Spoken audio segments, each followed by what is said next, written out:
service.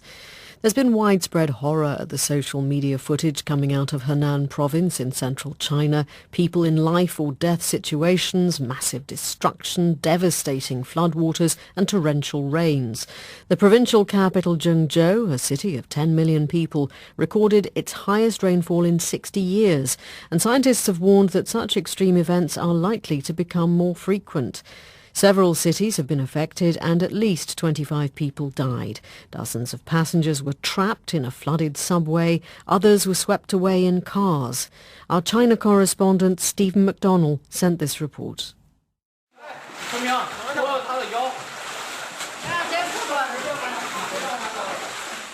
For a country used to safe public transport, the footage on social media was shocking. Commuters were shown trapped in underground train carriages as the floodwaters rose. First, the muddy water, which had earlier poured down escalators, reached their chests. Then it went higher. As the carriage lights went out, people stood on seats to keep their heads clear. Rescue teams saved hundreds of passengers, but there were also bodies seen on station platforms. One rescued passenger stood at the entrance to the station with his shirt off, showing his injured arm. The water was at shoulder level. A child and I both nearly gave up. We were worn out. But I used my arm to hang on, and that's why I'm bruised. In the hardest hit city of Zhengzhou alone, 200,000 residents have been moved to safer areas according to local officials. China's leader Xi Jinping said the situation remained extremely severe. Across Henan, the heaviest rain since records began 6 decades ago has turned streets into surging brown rivers, engulfing traffic and destroying bridges. This is a rainy time of year in China, and floods happen annually. However, according to Chinese scientists, global warming has made the situation more dangerous. They warn that extreme weather could become more frequent in the future.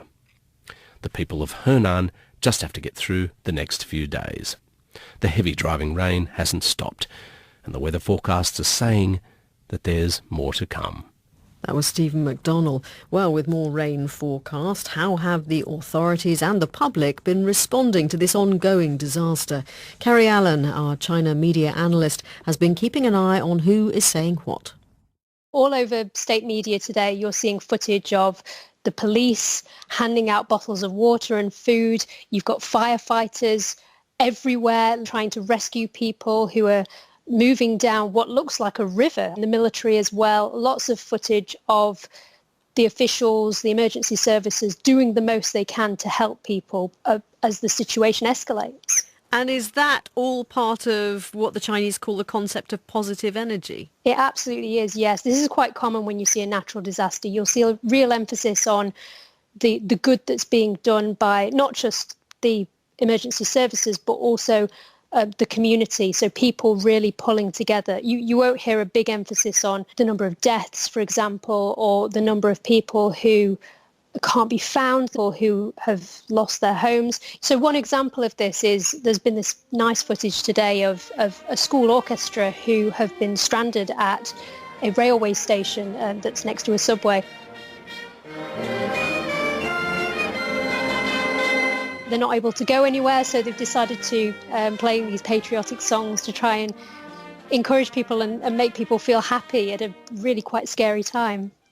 But Carrie, have you actually seen people being more critical of the authorities on the whole than you have in previous situations?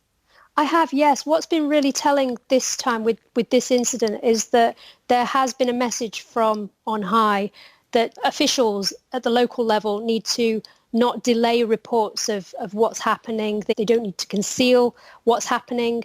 And it almost feels like a learning point off the back of the COVID-19 outbreak. I mean, this was something that right at the very beginning in early 2020, there were complaints about officials delaying their response. And this is a situation that has dramatically escalated in the last 24 hours. So what's happening now is we're seeing a lot of media footage coming out, raw footage of people talking about how they were scared on the subway. This almost feels quite unusual for China rather than the full positive energy that normally you'll get on a situation like this.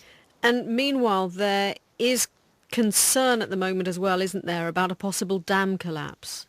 Yeah, there is. So there's the Yihetan Dam, which CCTV, which is the official broadcaster for China, has said can collapse at any moment. There have also been reports that at least 14 reservoirs have overflowed. There have been problems with power failures, lack of water. People also haven't been able to get mobile access because there have been problems at China's three main telecoms services. And there's the potential of landslides as well. So there have already been many in three particular areas in Henan province. This is a situation that we might be hearing more about in the coming days. This is not going to go away quickly. That was